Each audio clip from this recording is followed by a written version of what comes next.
Hey guys, what's going on? It's me, Jay. Here to review. I'd like to do my retro reviews of old school wrestling pay-per-views. And my favorite year to review because it's such a barrel of laughs because of how crazy it was, is 1995. So here we review, and it's Halloween. So the Halloween Spectacular. Um, in the world of professional wrestling, Halloween Havoc. So let's get into it. Halloween Havoc, 1995, taking place at the Joe Louis Arena in Detroit, Michigan, in the year of our Lord, 1995. A little bit of background heading into this event. This is, of course, the second pay per view of the Monday Night Wars era. The first being Fall Brawl. This is the second one. And the main event is The Giant versus Hulk Hogan. This is Hulk Hogan's second Halloween Havoc. He's been with the company now since July of 1994. This is the second Halloween Havoc. The year prior, it was also in the Joe Louis Arena where he took on Ric Flair in a cage match, career versus career.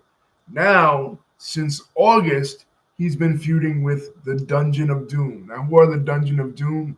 The Dungeon of Doom are basically cartoon henchmen of Kevin Sullivan.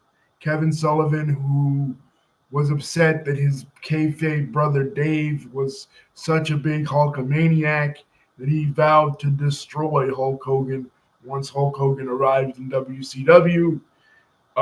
He was unable to do that with his previous group of the three faces of fear with Ed Leslie, the Butcher, and John Tenta as Avalanche. So that group disbanded in May of 1995, and now we have and August's Clash of Champions. We have the new group, the Dungeon of Doom. Hulk Hogan goes into the Dungeon of Doom lair, is confronted with King Curtis Iokea as the master, who is basically pulling the strings of Kevin Sullivan, the Taskmaster, telling him to destroy Hogan. Right? So, come War Games, uh, Kevin Sullivan assembles a team of motley crew guys. Ed Leslie is back in his good graces now. Ed Leslie is the Zodiac, named for the Zodiac Killer. It was actually a character that was in Hulk Hogan's 1993 movie Mr. Nanny, who has now made his way to the screens of WCW. And it's Kamala, it's John Tenta, who's repackaged as the Shark. It's all these guys, and Hulk Hogan is with Macho Man Randy Savage, Sting, and Lex Luger, who returned to WCW in September of 1995. So that is the story heading in. And at that event, at the end of the Full Brawl, you see the Giant. You see this big monster of a man, somebody who's been appearing on WCW TV in the audience, stalking Hogan and various members of his friend group, which include the Macho Man Randy Savage and the Ultimate Warrior ripoff, the Renegade. He Hogan gifted a Harley Davidson bike to a kid on the pre-show at Bash the Beach in July, and the Giant comes out and throws him a shirt, and Hogan looks shocked. He's saying, "What is this? What is this?" And it's obviously it's it's supposed to be Andre the Giant's shirt. So this guy, the Giant, Paul White, who is somebody who Hulk Hogan met at a Danny Bonaducci of the Partridge Family fame charity basketball game, and he saw how big this guy was. He's like, okay, we're bringing this guy into WCW. And Hulk Hogan had tremendous stroke in WCW and was able to do that. So at the end of the Fall Brawl, match. It was supposed to be if Hogan's team won, he got 5 minutes alone with Kevin Sullivan. Hulk Hogan's team did win, but the Giant comes in and breaks Hulk Hogan's neck. So that sets up this match. And also around this time, WCW was co-branding with monster trucks. In the 1990s, guys, monster trucks were a huge thing. Monster trucks were all the rage in pro wrestling. I mean, in pro wrestling and in pop culture in general, like pro wrestling and monster trucks kind of went along with each other. So they decide to have two matches. One, a monster truck match on the roof of the Joe Louis Arena, and another actual match for the WCW Championship between Hulk Hogan and the Giant. So it's like kind of a double main event kind of deal. And this is 1995, so it's 18 years removed from in the same city where Hulk Hogan wrestled the original Giant, Andre the Giant, at WrestleMania 3. So they're kind of building up. Now Hogan's taking on Andre's son in Paul White the Giant, right? And he's this new young kid, right? And there's also speculation about a guy who's in a big block of ice, a Yeti that's been appearing on Nitro. Nitro, as you guys know, in September of 1995, debuted as direct competition to Monday Night Raw.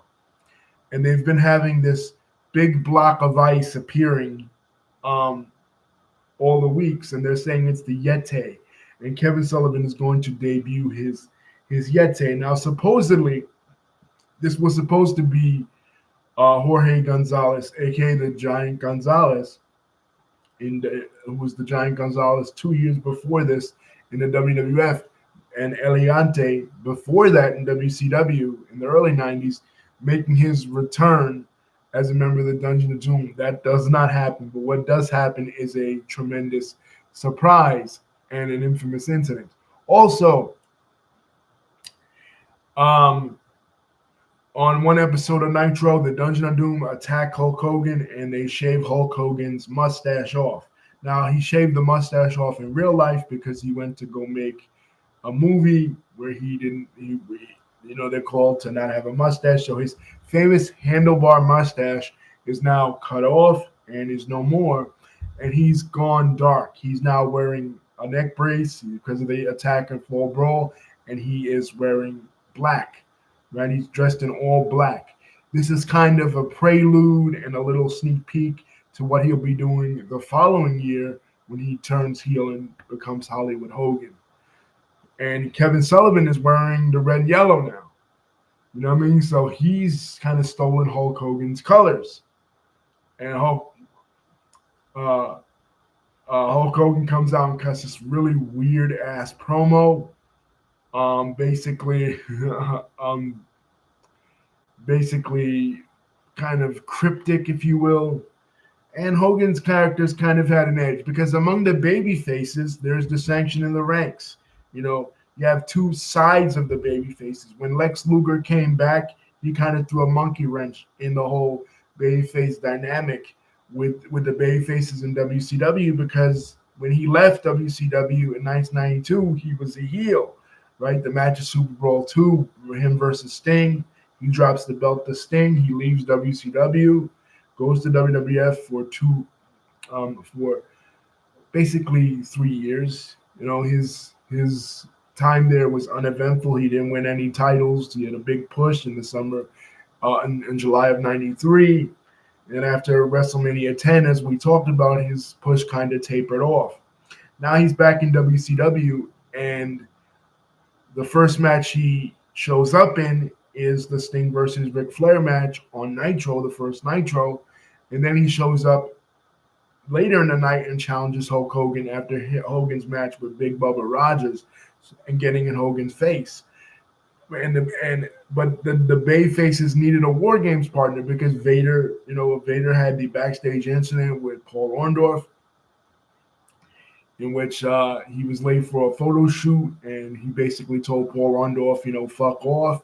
and him and Paul Orndorff got into it backstage, and Vader was fired. They were in the process of turning Vader into a babyface, but he was fired, and he'll soon be in WWF, right? But so the babyfaces needed a partner for War Games. So Sting saying, well, why not Luger? Of course, Sting and Luger have that relationship both in real life and on screen from Luger's days in WCW prior.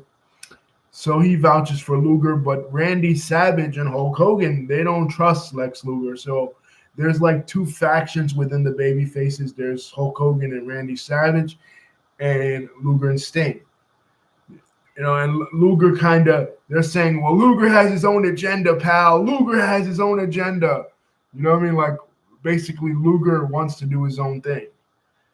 So finally, the semi-main event for this, they say, okay, Lex Luger will have a match and Macho Man will have a match. If Macho Man wins his match, he'll then face Luger later in the night. And if Luger wins his match, he'll then face Macho Man. So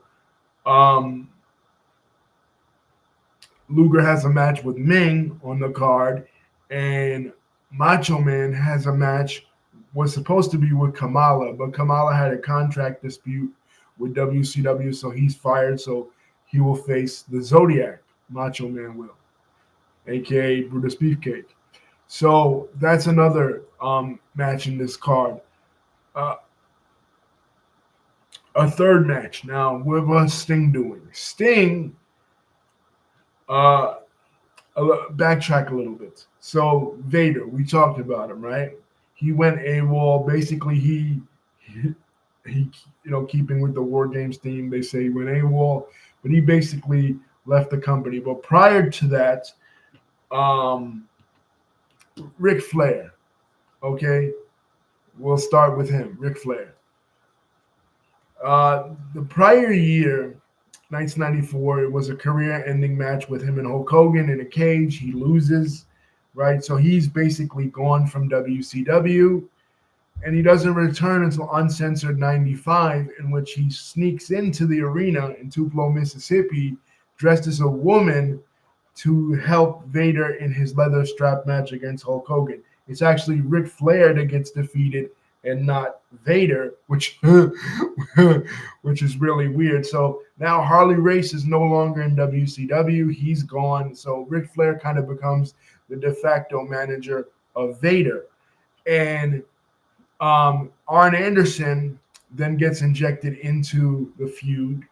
And because there were two masked men that attacked Hulk Hogan in August of 1994. One was revealed after Halloween Havoc 94 to be Ed Leslie, the Butcher, but there was a second masked man, and that was revealed to be AA Arn Anderson. So once again, Arn Anderson and Ric Flair are kind of working together. Slamboree 95, they have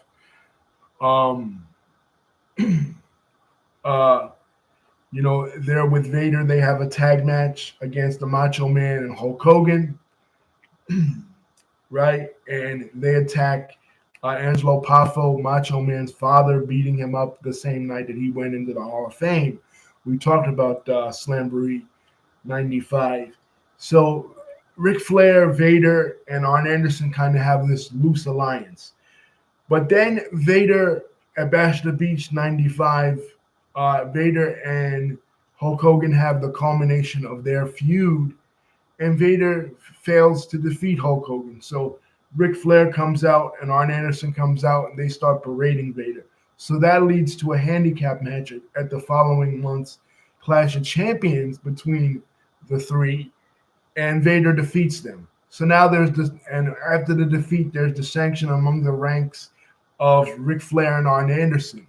So for the first time ever at Full Brawl 95, Ric Flair faces his Four Horsemen tag team partner, Arn Anderson. So what else is happening? Brian Pillman has come back. Brian Pillman was with WCW. They were kind of giving him a solo push against Stunning Steve in 93 after the Hollywood Blondes, went kaput. But they had the 6-man tag with himself, Sting, and Dustin Rhodes against Rick Rude, Steve Austin, and Paul Orndorff at Super Bowl IV. But after that, we don't really hear from Brian Pillman until like the middle of 1995, where he comes out repackaged, kind of this blonde, just want to have fun kind of vibe. He starts having matches with Alex Wright, starts having matches, opening matches with the likes of Alex Wright and Johnny B. Bad and stuff, including, at Full Brawl 95, which was one of his better matches. But in the Arn Anderson Ric Flair match, he interferes and he helps Arn Anderson win. So he and Arn Anderson now have formed an alliance against Ric Flair. So because Arn has Brian Pillman, Ric Flair needs a partner. So he starts begging Sting. He begs him and he begs him and he begs him, please be my partner. Please be my partner. And Sting, he and Ric Flair and Arn Anderson, they've had their ups and downs. They've had their ups and downs over the years. Who can forget in 1990 when Sting was a part of the Four Horsemen and he got his number one contenders match, and the Four Horsemen told him, listen, you got to give up that number one contenders match because only one guy can be the man in the Four Horsemen, and that's Ric Flair. He said he's not going to do it, so what do? They jump him and they kick him out of the Four Horsemen. Then he gets injured in the tag match later that night against the J-Tex Corp, and he doesn't come back until June of 1990 when he finally wins his first world title by defeating Ric Flair, right? And, they've had their ups and downs. So Ric Flair doesn't know Sting doesn't know whether or not to trust Ric Flair, but he finally relents and he trusts Ric Flair. So they're going into a tag team match at this year's Halloween Havoc against Brian Pillman and Arn Anderson. We'll see what happens and what becomes of that. Also, on the card, Sergeant Craig Pitbull Pittman. Now, this guy is a power plant trainee, basically somebody who WCW is really pushing. And the reason why they're really pushing this guy is because we're 4 years removed from Desert Storm. There's still kind of warlike atmosphere in the air, and plus they want to set up this whole thing with Jeff Farmer's character as Cobra against him. This whole kind of military type feud, kind of like the Big Boss Man and Nails, where a guy comes in and they have some sort of history, but you as a wrestling fan, you as a viewer don't really know what their history is, and it becomes a part of it. So he's pretty cool and stuff, but kind of lame because, again, it's 95, it's not 1991. This would have been better in 1991. We saw what WWF did in 91, capitalizing on the Persian Gulf War. So he's here and he's wrestling VK Wall Street. Once again, prayers up for VK Wall Street, Mike Rotunda, because of his condition. According to his daughter, he is doing well. He's not in hospice. He's in a rehabilitation facility. So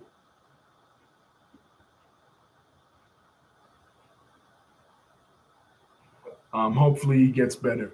But here he has made the jump to WCW. Really nothing going on with him in WWF. He was part of Ted DiBiase's $1 Million Corporation. But like I've said before in my year in review in 95, Ted DiBiase's corporation in WWF is one of the worst factions in wrestling. So he's jumped here. And kind of going back to his old WCW gimmick that he had before he left as Michael Wall Street. We have another dark match, Eddie Guerrero versus Disco Inferno. Paul Orndorff defeating the Renegade, Chris Benoit and Dean Malenko defeating the Blue Bloods of Lord Steven Regal and Bobby Eaton, repackaged as Earl of Robert of Eaton. And then we have, of course, the main events. So let's get into it. And Sabu has come to WCW. We know, for those of people that watched ECW, back then, remember that Sabu failed to make his appearance dates with ECW. He instead went to Japan, so that resulted in Paul E, coming out and berating him and calling him a piece of shit, and the whole promotion basically turning on him. Now he is, and Eric Bischoff at this time is raiding ECW because he sees how popular ECW has become over the past 2 years since Paul Heyman, took control of it. He's brought in a lot of international stars: Chris Benoit, Chris Jericho, Rey Mysterio, Psychosis. Public Enemy is really popular, and Sabu is one of those. And they were really hyping Sabu up on WCW. Like, when he brought out the tables, it was one of the first times in mainstream wrestling, WWF and WCW, that we actually saw tables in the Nitro match with Alex Wright. He'll be taking on Mr. JL because WCW is planning to start their cruiserweight division and planning to start it off in a big way. And in his corner is a legend of Detroit wrestling, the original Sheik. The original Sheik, for those that don't know, is the man. You know what I mean? The original king of hardcore wrestling, the guy who carried an entire city, an entire circuit, wrestling circuit, on his back for decades upon decades. The original Sheik is the man.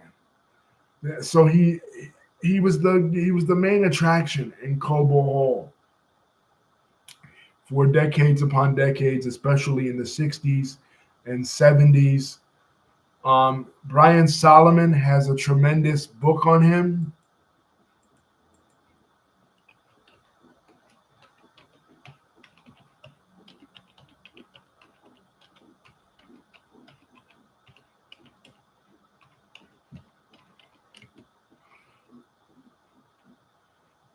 Called Blood and Fire, about his rise and fall, his promotional wars in the Midwest against Dick the Bruiser. It was kind of Indianapolis versus Detroit, the Sheik representing Detroit and Dick the Bruiser representing Indianapolis, and his times in the WWF in the mid-'60s and the feuds he had with Bruno Sammartino when he came up. So he's coming back to his home city with his nephew, Sabu. And he's taking on Mr. JL, who, of course, is Jerry Lynn, as many ECW alum would gain to know. Kurosawa, a Japanese wrestler, is with Colonel Rob Parker taking on Road Warrior Hawk. Now, Road Warrior Hawk, the Road Warriors disbanded in 1992. Shortly after leaving the WWF, they went to Japan for a while. But because of Hawk, Mike Hegstrand's drug problems, the team disbanded.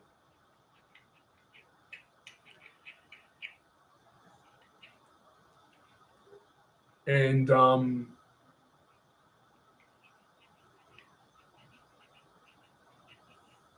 Hawk has been kind of on his own in different various appearances in WCW for the last 2 years. Pretty soon, in January of 1996, they will come back, and we'll start to see them in WCW for a while. So Eddie Guerrero beat Disco Inferno. Paul Orndorff beat the Renegade. Chris Benoit and Dean Malenko defeat the Blue Bloods. Craig Pittman defeats VK Wall Street. In the opener, Johnny B. Bad versus Diamond Dallas Page. Now, the storyline behind this of Diamond Dallas Page is that he has the Diamond Doll. and he has won the lottery. She has won the lottery, the Diamond Doll, aka Kimberly Page, and he's a chauvinistic pig. He's uh, bullying her, and he's taken her lottery winnings. And Johnny B. Bad, just as Evad Sullivan before him, is sticking up for her. Pretty soon, we'll see the breakup of that duo, and she'll become the manager of Johnny B. Bad, which will lead to his departure from WCW because of his Christian beliefs, his evangelical Christian beliefs. He does not want to be in a storyline with another woman that's not his wife. His adopted daughter, Mariah, confronts him. This is off camera. This is backstage. His adopted daughter, Mariah, confronts him and says, well, why are you coming out with another woman? Does that mean you don't love mommy anymore? And he says, you know what? He goes to Eric Bischoff. He says, I don't want to do this storyline. So Eric Bischoff says, fine, take your story walking. And he contacts the WWF, and he becomes the first wrestler in WWF history with a guaranteed contract ever. When he signs with them in '96. But here he is still in WCW, and he gets a win over Diamond Dallas Page, who's with the Diamond Doll, and his bodyguard Max Muscle. Kurosawa defeats Road Warrior Hawk. Luger defeats Ming. Sting and Ric Flair. Now,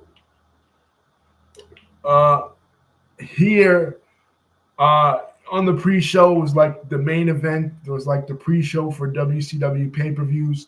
Arn Anderson and Brian Pillman jump Ric Flair. So it's basically the whole match is like a handicap match with Sting wrestling most of it, but Flair comes out at the end of it dressed in street clothes, dress pants, slacks, and everybody's excited for that hot tag. Sting tags him, and then Ric Flair turns on Sting. So Sting was right to have reservations of teaming with Ric Flair because that's what Ric Flair inevitably did. He turned on Sting.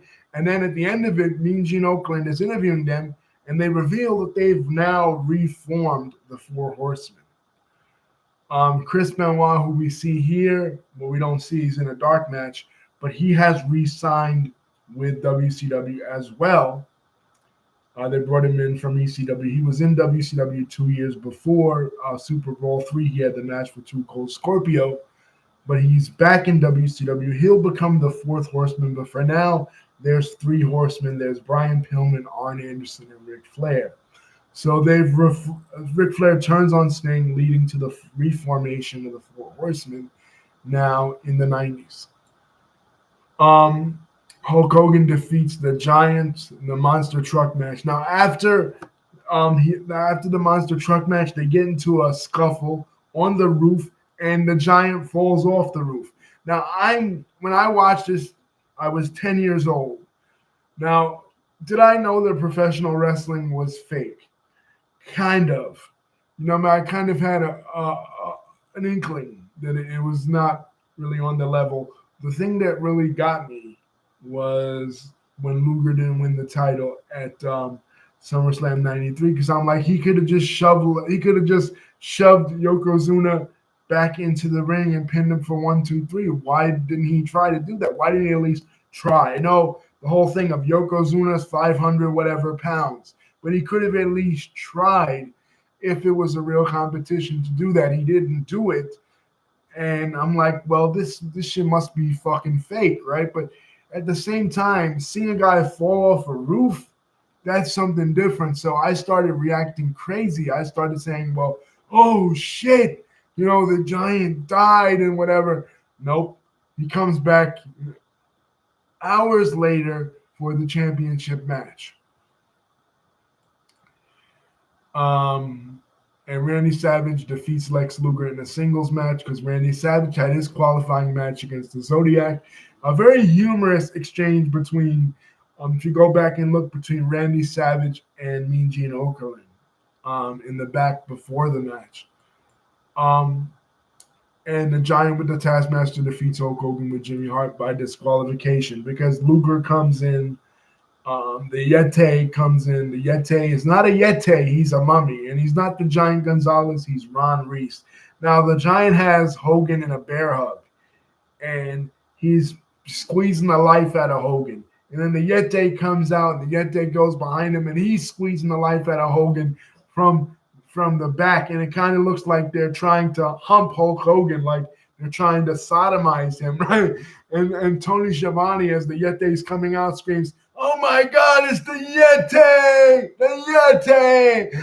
And then the funny thing about it is this is not even a Yeti. A Yeti is an abominable snowman. This is a fucking mummy.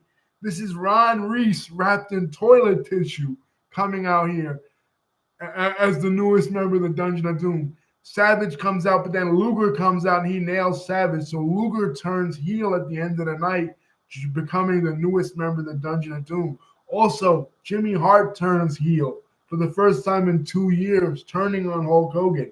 And it's revealed that Jimmy Hart put a clause in the contract that if Hogan lost in any way, not just in a pinfall or submission like a regular wrestling match, if he lost in any way, that Hulk Hogan would not only lose the match, but he would also lose the championship. So the Giant, in his first match ever, becomes the new WCW champion. It won't last because the WCW Championship Committee will declare it null and void, and the next pay-per-view, November's World War III, which is a 3-ring battle royal, the champion will be crowned.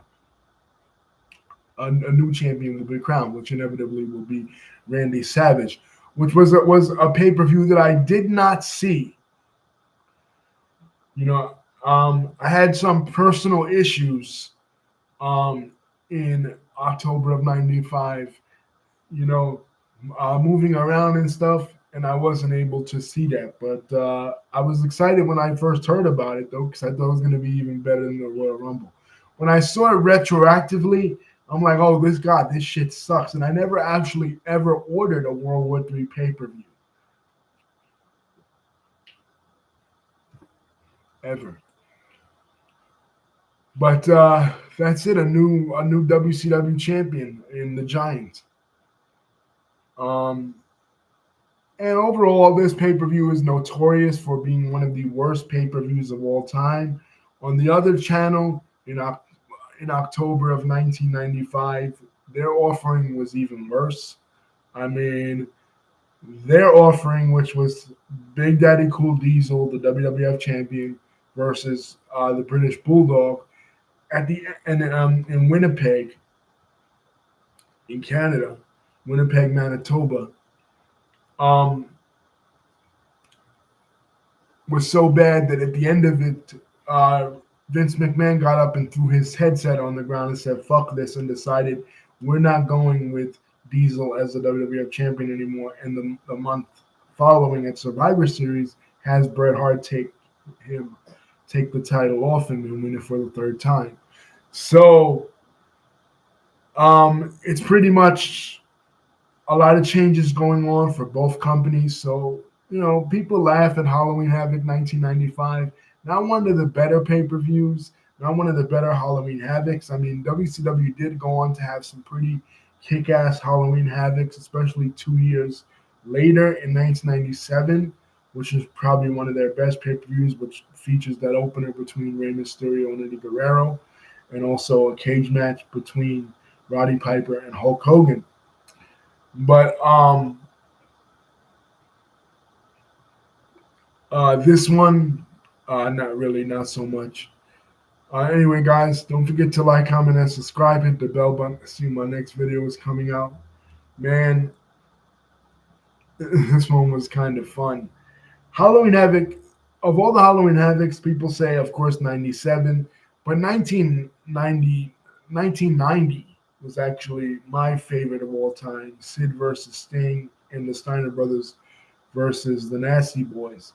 I may review that somewhere down the future, but have a happy Halloween, guys. I hope you enjoy. I hope you get lots of candy, not too much candy, because, you don't want to get rotten teeth or diabetes.